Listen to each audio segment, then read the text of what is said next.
ನಮಸ್ಕಾರ ಸ್ನೇಹಿತರೆ. ಭಾರತದ ದಾಳಿಯಿಂದ ಮತಿಗೆಟ್ಟಿರುವ ಪಾಕಿಸ್ತಾನ ಮತ್ತೆ ಭಾರತವನ್ನ ಯುದ್ಧಕ್ಕೆಳೆಯೋ ಪ್ರಯತ್ನ ಮಾಡ್ತಾ ಇದೆ. ಮರ್ಮ ಭಾಗಕ್ಕೆ ಜಾಡಿಸಿ ಹೊಡೆಸ್ಕೊಂಡ್ರೂ ಕೂಡ ಬುದ್ಧಿ ಕಲ್ತಿಲ್ಲ. ಕಾಶ್ಮೀರದ ಪೂಂಚ್ ಭಾಗದಲ್ಲಿ ಭಾರಿ ಶೆಲ್ಲಿಂಗ್ ನಡೆಸ್ತಾ ಇದ್ದಾರೆ. ಇದುವರೆಗೂ 15 ಅಮಾಯಕರನ್ನ ಬಲಿ ಪಡೆದಿದ್ದಾರೆ.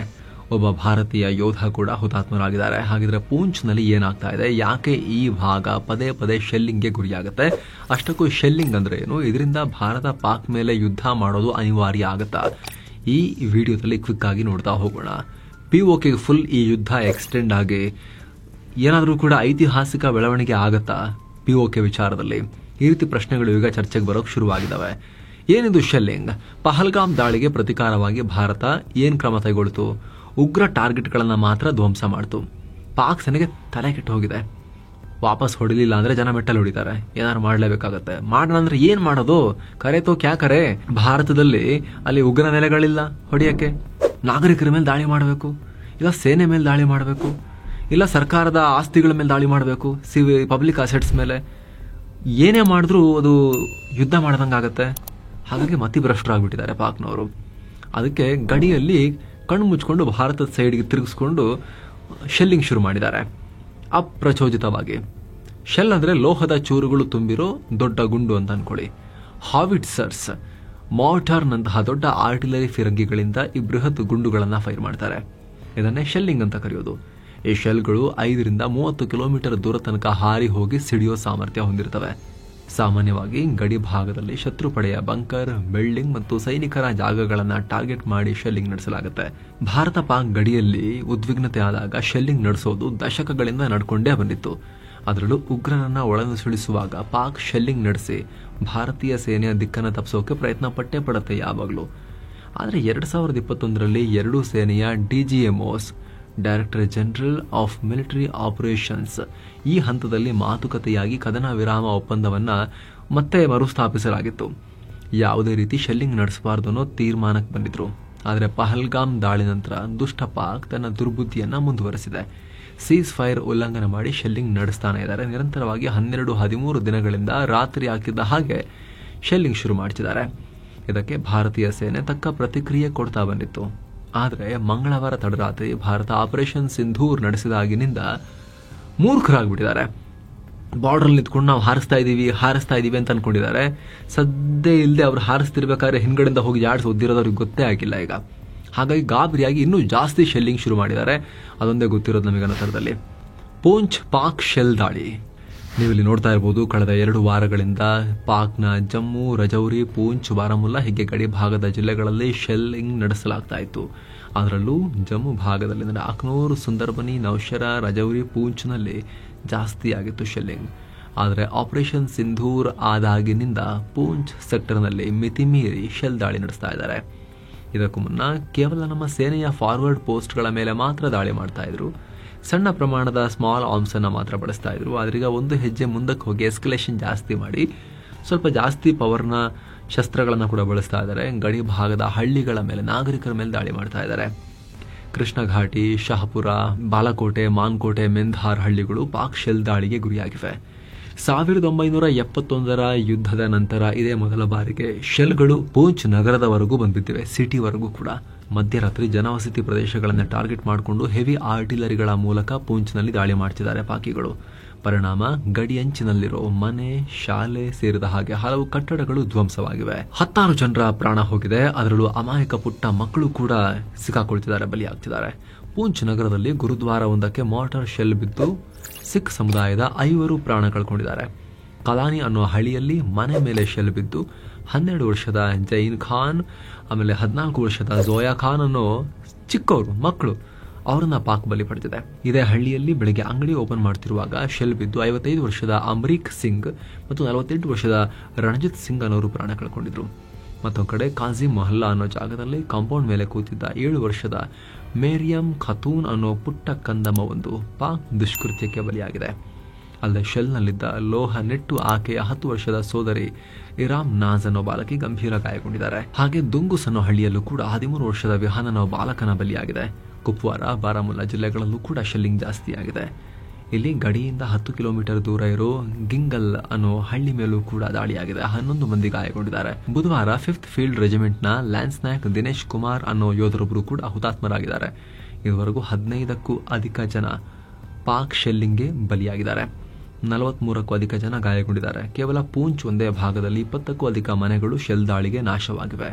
ಎಲ್ಲವನ್ನ ನೋಡ್ತಾ ಹೋಗೋಣ ಸ್ನೇಹಿತರೆ. ಅದಕ್ಕಿಂತ ಮುಂಚೆ ನೀವೇ ನಿಮ್ಮ ಮನೆಯಲ್ಲೇ ಸಿಂಪಲ್ ಆಗಿ ನಿಮ್ಮ ಗ್ಲೂಕೋಸ್ ಲೆವೆಲ್ ಅನ್ನ ಹೇಗೆ ಚೆಕ್ ಮಾಡ್ಕೋಬಹುದು ಸೇಫ್ ಆಗಿ ಅಂತ ಕ್ವಿಕ್ ಆಗಿ ಹೇಳ್ತಾ ಹೋಗ್ತೀವಿ. ನಮ್ಮ ವಿಡಿಯೋದ ಪಾರ್ಟ್ನರ್ಸ್ ಆಗಿರೋ ಬಿಟೋ ಕಂಪನಿಯವರು 10 ಸೆಕೆಂಡ್ಗೆ ಗ್ಲೂಕೋಸ್ ಲೆವೆಲ್ ಚೆಕ್ ಮಾಡೋ ಟಾಪ್ ರೇಟೆಡ್ ಹಾಗೂ ISO certified CDSCO certified glucometer ತಂದಿದ್ದಾರೆ. ಇದನ್ನು ನಿಮ್ಮ ಸ್ಮಾರ್ಟ್ ಫೋನ್ಗೆ ಕನೆಕ್ಟ್ ಮಾಡಿ 10 ಸೆಕೆಂಡ್ ನಲ್ಲಿ ಗ್ಲೂಕೋಸ್ ಲೆವೆಲ್ ಅನ್ನ ಚೆಕ್ ಮಾಡಬಹುದು. ಬಹಳ ಸಿಂಪಲ್. ಫೋನ್ ನಲ್ಲಿ ಉಚಿತವಾಗಿ ಬಿಟೋ ಆಪ್ ಅನ್ನ ಡೌನ್ಲೋಡ್ ಮಾಡ್ಕೋಬೇಕು. ನಂತರ ಗ್ಲೂಕೋಮೀಟರ್ ನ ಫೋನ್ಗೆ ಕನೆಕ್ಟ್ ಮಾಡಿ ಟೆಸ್ಟಿಂಗ್ ಸ್ಟ್ರಿಪ್ ಅನ್ನ ಗ್ಲೂಕೋಮೀಟರ್ಗೆ ಕನೆಕ್ಟ್ ಮಾಡಿದ್ರೆ ಮುಗಿತು. ಟೈಪ್ ಸಿ ಪೋರ್ಟ್ ಮೂಲಕ ಚುಚ್ಚಿದ್ರೆ ಮುಗಿತು. 10 ಸೆಕೆಂಡ್ಗೆ ನಿಮ್ಮ ರಕ್ತದ ಹಿಮೋಗ್ಲೋಬಿನ್ AIC HbA1c ಆಧಾರದಲ್ಲಿ ನಿಮ್ಮ ಗ್ಲೂಕೋಸ್ ರೀಡಿಂಗ್, ಗ್ಲೂಕೋಸ್ ಲೆವೆಲ್ ಎಷ್ಟಿದೆ ಎಲ್ಲ ಮಾಹಿತಿ ಸಿಗುತ್ತೆ. ಈ ರೀತಿ ಟೆಸ್ಟ್ ಮಾಡೋಕೆ ಬೇಕಾದ ಟೆಸ್ಟಿಂಗ್ ಸ್ಟ್ರಿಪ್ಗಳು, ಲ್ಯಾನ್ಸೆಟ್ಗಳು ಎಲ್ಲ ಈ ಕಿಟ್ ನಲ್ಲೇ ಇರುತ್ತೆ. ಯಾವ ಡಯಾಗ್ನೋಸ್ಟಿಕ್ ಸೆಂಟರ್ಗೂ ಹೋಗದೆ ಮನೇಲೆ ಕೂತ್ಕೊಂಡು ಗ್ಲೂಕೋಸ್ ಲೆವೆಲ್ ಅನ್ನ ಚೆಕ್ ಮಾಡ್ಕೋಬಹುದು. ಎಲ್ಲಕ್ಕಿಂತ ಮುಖ್ಯವಾಗಿದ್ರೆ ಇಂಪಾರ್ಟೆಂಟ್ ಫೀಚರ್ಸ್ ಏನು ಅಂದ್ರೆ ಇದಕ್ಕೆ ಯಾವುದೇ ಸೆಲ್ ಹಾಕಬೇಕು, ರೀಚಾರ್ಜ್ ಮಾಡಬೇಕು ಅಂತ ಇಲ್ಲ. ಜೊತೆಗೆ ರೀಡಿಂಗ್ ಅನ್ನ ಬರೆದಿಟ್ಕೋಬೇಕು, ಬುಕ್ ಅಲ್ಲಿ ಏನೂ ಇಲ್ಲ. ಆಪ್ ನಲ್ಲಿ ಎಲ್ಲವೂ ಕೂಡ ವೀಕ್ಲಿ, ಡೈಲಿ ಎಲ್ಲ ಚಾರ್ಟ್ ಸಮೇತ ಅಲ್ಲಿ ಬಂದ್ಬಿಡುತ್ತೆ. ಜೊತೆಗೆ ಲೈಫ್ ಟೈಮ್ ವಾರಂಟಿ ಕೂಡ ಇದೆ. ಇದು ಅಮೆಜಾನ್ ಚಾಯ್ಸ್ ಪ್ರಾಡಕ್ಟ್ ಕೂಡ ಹೌದು. ಈಗ ಅಮೆಜಾನ್ ಸಮ್ಮರ್ ಸೇಲ್ಸ್ ನಡೀತಾ ಇರೋದ್ರಿಂದ ಕೇವಲ 479 ರೂಪಾಯಿನ ಸ್ಪೆಷಲ್ ಪ್ರೈಸ್ ನಲ್ಲಿ ಬಿಟೋ ಗ್ಲೂಕೋಮೀಟರ್ ಸಿಗ್ತಾ ಇದೆ. ಡಿಸ್ಕ್ರಿಪ್ಷನ್ ಹಾಗೂ ಪಿನ್ ಕಾಮೆಂಟ್ ನಲ್ಲಿ ಇದರ ಲಿಂಕ್ ಅನ್ನ ಕೊಟ್ಟಿರ್ತೀವಿ. ಆಸಕ್ತರು ಮಿಸ್ ಮಾಡದೆ ಚೆಕ್ ಮಾಡಿ. ಈಗ ವರದಿಯಲ್ಲಿ ಕಂಟಿನ್ಯೂ ಮಾಡೋಣ. ಪಾಕ್ ದಾಳಿಗೆ ಪ್ರತಿಯಾಗಿ ಭಾರತ ಕೂಡ ಪಾಕ್ ಸೇನಾ ಪೋಸ್ಟ್ಗಳನ್ನು ಗುರಿಯಾಗಿಸಿಕೊಂಡು ಶೆಲ್ಗಳ ಮಳೆ ಕರೆದಿದೆ. ಆದರೆ ಪೂಂಚ್ನ ಟೆರೇನ್ ಪಾಕಿಸ್ತಾನಕ್ಕೆ ಹೆಲ್ಪ್ ಮಾಡ್ತಾ ಇದೆ. ಪೂಂಚ್ LOC ಗಡಿಗೆ ತುಂಬಾ ಹತ್ತಿರದಲ್ಲಿದೆ.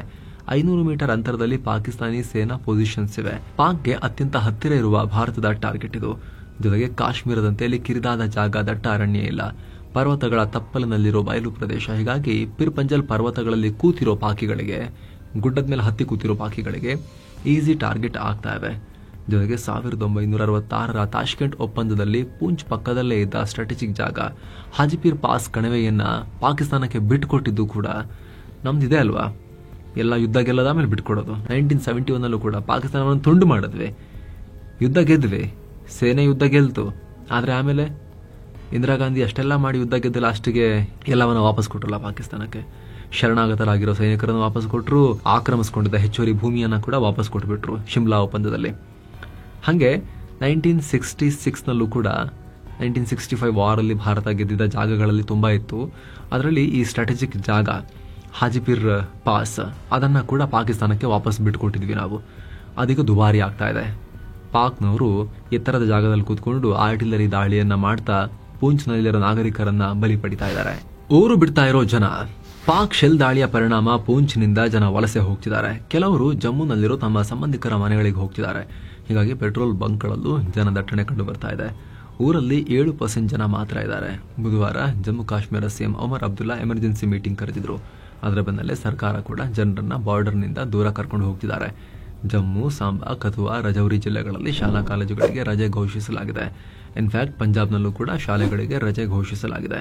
ಕಾಶ್ಮೀರದಲ್ಲಿ ಯೂನಿವರ್ಸಿಟಿ ಪರೀಕ್ಷೆಗಳು ಕೂಡ ಪೋಸ್ಟ್ಪೋನ್ ಆಗಿವೆ. ಮೇ 8ರಿಂದ ಜಮ್ಮು ಯೂನಿವರ್ಸಿಟಿಯಲ್ಲಿ ನಡೆಯಬೇಕಾಗಿದ್ದ ಪರೀಕ್ಷೆಗಳನ್ನು ಮುಂದೂಡಿಕೆ ಮಾಡಲಾಗಿದೆ. ಈಗ ಆಲ್ರೆಡಿ ಜಮ್ಮು ಕಾಶ್ಮೀರದ 10 ಜಿಲ್ಲೆಗಳಲ್ಲಿ ಶಾಲೆಗಳು ಕೂಡ ಬಂದಾಗಿವೆ. ಇದರ ಜೊತೆಗೆ ಕಾಶ್ಮೀರದ 10 ಜಿಲ್ಲೆಗಳಲ್ಲೂ ಕೂಡ ತಾತ್ಕಾಲಿಕ ಕಂಟ್ರೋಲ್ ರೂಮ್ಗಳನ್ನು ನಿರ್ಮಾಣ ಮಾಡಲಾಗಿದೆ. ಪ್ರತಿ ಜಿಲ್ಲೆಯಲ್ಲೂ ಸಿಚುವೇಶನ್ ಮಾನಿಟರ್ ಮಾಡೋಕೆ, ಜೊತೆಗೆ ಎಲ್ಲ ಡಿಪಾರ್ಟ್ಮೆಂಟ್ಗಳು ಒಂದಕ್ಕೊಂದು ಸಹಕಾರ ಕೊಟ್ಟು ಕೆಲಸ ಮಾಡೋಕೆ ಈ ಕಂಟ್ರೋಲ್ ರೂಮ್ ಹೆಲ್ಪ್ ಮಾಡ್ತವೆ. ಜನರಿಗೆ ಏನಾದರೂ ಸಹಾಯ ಬೇಕಾಗಿದ್ರೆ ಕಾಂಟ್ಯಾಕ್ಟ್ ಮಾಡೋಕೆ ಹೆಲ್ಪ್ ಲೈನ್ ರಿಲೀಸ್ ಮಾಡಲಾಗಿದೆ. ಬುಧವಾರ ಗೃಹ ಸಚಿವ ಅಮಿತ್ ಶಾ ನೇತೃತ್ವದಲ್ಲಿ ಹೈ ಲೆವೆಲ್ ಸೆಕ್ಯೂರಿಟಿ ಮೀಟಿಂಗ್ ನಡೆದಿದೆ. ಜಮ್ಮು ಕಾಶ್ಮೀರದ ಲೆಫ್ಟಿನೆಂಟ್ ಗವರ್ನರ್ ಮನೋಜ್ ಸಿನ್ಹಾ ಇದರಲ್ಲಿ ಪಾಲ್ಗೊಂಡಿದ್ದರು. ಬಂಕರ್ಗಳ ನಿರ್ಮಾಣ. LOC ಗಡಿ ಬಳಿ ಕಾಂಕ್ರೀಟ್ ಬಂಕರ್ಗಳ ನಿರ್ಮಾಣ ಕೆಲಸ ಕೂಡ ವೇಗ ಪಡ್ಕೊಂಡಿದೆ. ಜಮ್ಮು ಜಿಲ್ಲೆಯ ರಾಮ್ಗಢ್, ಸಂಬಾ ಜಿಲ್ಲೆಗಳಲ್ಲಿ ಅಂಡರ್ಗ್ರೌಂಡ್ ಬಂಕರ್ ನಿರ್ಮಾಣ ಆಗ್ತಾ ಇದಾವೆ. ಅಲ್ಲಿನ ಜನರೇ ಇವುಗಳ ನಿರ್ಮಾಣಕ್ಕೆ ಕೈ ಜೋಡಿಸ್ತಾ ಇದ್ದಾರೆ. ಸಿಚುವೇಶನ್ ಇನ್ನಷ್ಟು ಹಾಳಾಗ್ಬೋದು ಅಂತ ನಮಗೆ ಗೊತ್ತಿದೆ. ಈ ಟೈಮಲ್ಲಿ ಸಹಾಯಕ್ಕೆಲ್ಲ ಕಾಯ್ಕೊಂಡು ಕೂರಕ್ಕೆ ಆಗೋದಿಲ್ಲ. ನಮ್ಮ ಸೇಫ್ಟಿ ನಾವೇ ಮಾಡ್ಕೋಬೇಕು, ನಾವು ಇದಕ್ಕೆ ಎಫರ್ಟ್ ಹಾಕಬೇಕು ಅಂತ ಕೆಲಸ ಮಾಡ್ತಿದ್ದಾರೆ. 10-15 ದಿನಗಳಲ್ಲಿ ನಿರ್ಮಾಣ ಆಗೋ ಈ ಬಂಕರ್ಗಳಲ್ಲಿ ಒಂದು ವೇಳೆ ಯುದ್ಧ ನಡೆದರೆ ಜನ ಆಶ್ರಯ ಪಡೆಯೋಕೆ ಸಾಧ್ಯ ಆಗುತ್ತೆ. LOC ಗಡಿಯಲ್ಲಿ ಈಗ ಆಲ್ರೆಡಿ 100 ಬಂಕರ್ಗಳಿವೆ. ಈಗ ಶೆಲ್ ದಾಳಿ ನಡೀತಿರೋ ಟೈಮ್ನಲ್ಲಿ ಕೆಲವು ಬಂಕರ್ಗಳಲ್ಲಿ ಆಲ್ರೆಡಿ ಜನ ಆಶ್ರಯ ಪಡೆದಿದ್ದಾರೆ. ಆದರೆ ಈಗಿನ ಸಿಚುವೇಶನ್ಗೆ ಇವು ಸಾಲೋದಿಲ್ಲ ಅಂತ ಅಧಿಕಾರಿಗಳು ಹೇಳ್ತಿದ್ದಾರೆ. ಇದೇ ಕಾರಣಕ್ಕೆ ಬಂಕರ್ ನಿರ್ಮಾಣ ಕೆಲಸ ಜೋರಾಗಿ ನಡೀತಾ ಇದೆ. ಮತ್ತೊಂದು ಕಡೆ ಹಲವು ರಾಷ್ಟ್ರಗಳು ಕಾಶ್ಮೀರಕ್ಕೆ ಹೋಗಬೇಡಿ ಅಂತ ಜನರಿಗೆ ಅಡ್ವೈಸರಿ ಜಾರಿ ಮಾಡಿವೆ. ಅದರಲ್ಲೂ ಇಸ್ರೇಲ್ ಕಾಶ್ಮೀರ ಪ್ರದೇಶದಲ್ಲಿರೋ ತನ್ನ ಜನತೆಗೆ ಇಮಿಡಿಯೇಟ್ ಆಗಿ ಅಲ್ಲಿಂದ ವಾಪಸ್ ಬನ್ನಿ ಅಂತ ಹೇಳಿದೆ. ಅತ್ತ ಸಿಂಗಪುರ್ ಕೂಡ ಪಾಕಿಸ್ತಾನ ಹಾಗೂ ಭಾರತದ ಜಮ್ಮು ಕಾಶ್ಮೀರ ಪ್ರದೇಶಕ್ಕೆ ಅನಗತ್ಯವಾಗಿ ಪ್ರಯಾಣ ಬೆಳೆಸಬೇಡಿ ಅಂತ ತನ್ನ ಪ್ರಜೆಗಳಿಗೆ ಅಡ್ವೈಸರಿ ಕೊಟ್ಟಿದೆ. ಅಮೆರಿಕ, ಕೆನಡಾ, ಆಸ್ಟ್ರೇಲಿಯಾ ಕೂಡ ಕಾಶ್ಮೀರ ಭಾಗಕ್ಕೆ ಹೋಗಬೇಡಿ ಅಂತ ಅಡ್ವೈಸರಿ ಕೊಟ್ಟಿದ್ದಾರೆ. ಆದರೆ ಅವರು ಅಡ್ವೈಸರಿ ಕೊಡ್ಲಿ ಬಿಡ್ಲಿ, ಸದ್ಯಕ್ಕೆ ಅಲ್ಲಿಗೆಲ್ಲ ಟ್ರಾವೆಲ್ ಮಾಡಕ್ ಆಗ್ತಾ ಇಲ್ಲ. ಯಾಕಂದ್ರೆ ಶ್ರೀನಗರ ಏರ್ಪೋರ್ಟ್ ಅನ್ನ ಆಲ್ರೆಡಿ ಬಂದ್ ಮಾಡಲಾಗಿದೆ. ಮಿಲಿಟರಿ ಏರ್ಕ್ರಾಫ್ಟ್ಗಳು ಮಾತ್ರ ಹಾರಾಡ್ತಿವೆ. ಸೊ ಫ್ರೆಂಡ್ಸ್, ಇದಾಗಿತ್ತು ಪೂಂಚ್ನಲ್ಲಿ ಏನಾಗ್ತಿದೆ ಅಂತ ನಿಮಗೆ ಕ್ವಿಕ್ ಆಗಿ ತಿಳಿಸ್ಕೊಡೋ ಪ್ರಯತ್ನ. ಇದು ನಿಧಾನಕ್ಕೆ ಸ್ನೇಹಿತರೆ ಹೀಗೆ ಮುಂದುವರೆದ್ರೆ ನೋಡ್ರಿ, ನಾವು ಉಗ್ರ ನೆಲೆಗಳನ್ನ ಹೊಡೆದಿದ್ವಿ ಅಷ್ಟೇ. ನಮ್ ದಾಳಿ ಆಗಿತ್ತು, ಅದಕ್ಕೆ ಪ್ರತಿಕ್ರಿಯೆಯಾಗಿ ಉಗ್ರ ನೆಲೆಗಳನ್ನ ಮಾತ್ರ ಹೊಡೆದ್ವಿ. ಇಲ್ಲಿಗೆ ಸುಮ್ಮನಿರ್ಬೇಕು ಅವರು. ಅದಕ್ಕವರು ನಮ್ಮ ಸೇನೆ ಮೇಲೆ, ಜನರ ಮೇಲೆ ದಾಳಿ ಮಾಡಿದ್ರೆ ನಾವು ಪ್ರತಿಕ್ರಿಯೆ ಕೊಡಬೇಕಾಗುತ್ತೆ ಅಂತ ಭಾರತ ಆಲ್ರೆಡಿ ಹೇಳಿದೆ. ಬಟ್ ಪಾಕ್ ಪುಂಡಾಟ ಮಾಡ್ತಾ ಇದೆ. ಸೊ ಇದು ಯುದ್ಧಕ್ಕೆ ಕಾರಣ ಆಗಿ POK ವಿಚಾರದಲ್ಲೇನಾದರೂ ಕೂಡ ಐತಿಹಾಸಿಕ ಘಟನೆಗಳು ಆಗಿಬಿಡಬಹುದಾ, ಆ ರೀತಿ ಏನಾದರೂ ಹೆಜ್ಜೆಯನ್ನು ಭಾರತ ಇಡಬಹುದಾ ಅನ್ನೋ ಚರ್ಚೆ ಈಗ ಶುರುವಾಗಿದೆ. ಆದರೆ ಸದ್ಯಕ್ಕೆ ಇದು ತೀರಾ ಸ್ಪೆಕ್ಯುಲೇಟಿವ್ ಅಂತ ಅನಿಸೋ ಕಾರಣದಿಂದಾಗಿ ಇದ್ರ ಬಗ್ಗೆ ಜಾಸ್ತಿ ವಿಶ್ಲೇಷಣೆ ಯಾವಾಗಲೇ ನಾವು ಮಾಡೋದು ಬೇಡ. ನೋಡೋಣ ಇದು ಹೇಗೆ ಪ್ರೋಗ್ರೆಸ್ ಆಗುತ್ತೆ ಅಂತ ಸೂಕ್ಷ್ಮವಾಗಿ ನಾವು ಗಮನ ಇಟ್ಟು ಇದನ್ನ ನೋಡ್ತಿರೋಣ ಸ್ನೇಹಿತರೆ. ಇದ್ರ ಬಗ್ಗೆ ಏನೇ ಮಾಹಿತಿ ಇದ್ರೂ ತಲುಪಿಸುವ ಪ್ರಯತ್ನವನ್ನು ನಿಮ್ಮ ಹತ್ರ ನಾವು ಮಾಡ್ತಾನೆ ಇರ್ತೀವಿ. ಸಬ್ಸ್ಕ್ರೈಬ್ ಮಾಡಲಿಲ್ಲ ಅಂದ್ರೆ ಕೂಡ ಸಬ್ಸ್ಕ್ರೈಬ್ ಮಾಡಿ, ಪಕ್ಕದ ಬೆಲ್ ಐಕಾನ್ ಮೇಲೆ ಕ್ಲಿಕ್ ಮಾಡೋದನ್ನ ಯಾವುದೇ ಕಾರಣಕ್ಕೂ ಮರಿಬೇಡಿ. ಹಾಗೆ ಒಂದು ಕ್ವಿಕ್ ರಿಮೈಂಡರ್, ಆಗಲೇ ನಿಮಗೆ ಹೇಳಿದ್ವಲ್ಲ ಬೀಟೋ ಅಪ್ಲಿಕೇಶನ್ ಮತ್ತು ಆ ಗ್ಲೂಕೋಮೀಟರ್ ಡಿವೈಸ್ ಬಗ್ಗೆ ನಿಮಗೆ ನಿಮ್ಮಲ್ಲಿ ಯಾರಿಗಾದ್ರು, ನಿಮ್ಮ ಫ್ಯಾಮಿಲಿ ಯಾರಿಗಾದ್ರೂ ಅವಶ್ಯಕತೆ ಇತ್ತು ಅಂತ ಹೇಳಿದ್ರೆ, ಈ ಇನೋವೇಟಿವ್ ಗ್ಲೂಕೋಮೀಟರ್ದು ಅಥವಾ ನಿಮ್ಮ ಸರ್ಕಲ್ನಲ್ಲಿ ಯಾರಾದರೂ ಡೈಲಿ ಚೆಕ್ ಮಾಡ್ಕೋಬೇಕಾಗಿದೆ, ಅದರ ಅವಶ್ಯಕತೆ ಅವರಿಗಿದೆ, ಡಯಾಬಿಟಿಸ್ ಸಮಸ್ಯೆ ಇದೆ ಅಂತ ಹೇಳಿದ್ರೆ, ಅಥವಾ ಹೆಲ್ದಿ ಲೈಫ್ ಸ್ಟೈಲ್ಗೋಸ್ಕರ ಬ್ಲಡ್ ಟೆಸ್ಟ್ ನಾನು ಮಾಡ್ಕೊಳ್ತೀನಿ ಅನ್ನೋ ಲೆಕ್ಕಾಚಾರ ಇದ್ರೂ ಕೂಡ $497 ಗ್ಲೂಕೋಮೀಟರ್ ಅನ್ನ ನೀವು ಕೂಡ ಪರ್ಚೇಸ್ ಮಾಡಬಹುದು. ಅಥವಾ ಅಗತ್ಯ ಇರೋರಿಗೆ ಲಿಂಕ್ ಅನ್ನು ಕೂಡ ಶೇರ್ ಮಾಡಬಹುದು. ಡಿಸ್ಕ್ರಿಪ್ಷನ್ ನಲ್ಲಿ ಮತ್ತು ಪಿನ್ ಕಾಮೆಂಟ್ ನಲ್ಲಿ ಈ ಫ್ಲಿಪ್ಕಾರ್ಟ್, ಅಮೆಜಾನ್ ಲಿಂಕ್ ಇದೆ. ಮತ್ತೆ ಭೇಟಿ ಆಗ್ತಿರೋಣ. ನಮಸ್ತೆ.